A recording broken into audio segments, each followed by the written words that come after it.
Chapter 5, number 1, you're going to graph each inequality. So right here, when it says that x, this symbol is the less than symbol.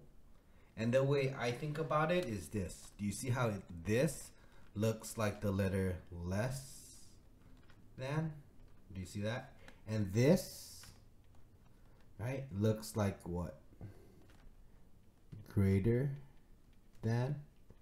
Okay, so that's how I remember it, right, by that. So x is less than -5, so we go to -5 here, and it's going to be considered open, and we shade all the way to the left right here, right, just all the way for that arrow, right. Then here, this is x is greater than and equal to 2. So we go to 2, close it here because of the bar, and it goes greater than, so it goes all the way to the right.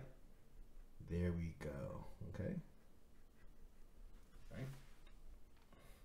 Next, here, this is weird to look at. We want the letter on the left. So x is greater than -2. So x is greater than. We go to -2, we open it here, and we go shading all the way to the right, okay? Because these are all the values that are greater than -2.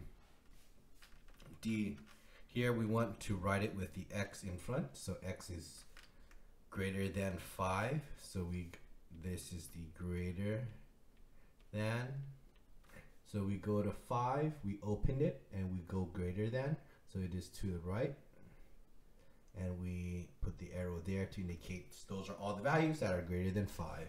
So there you go. That is how you graph the inequalities for these problems.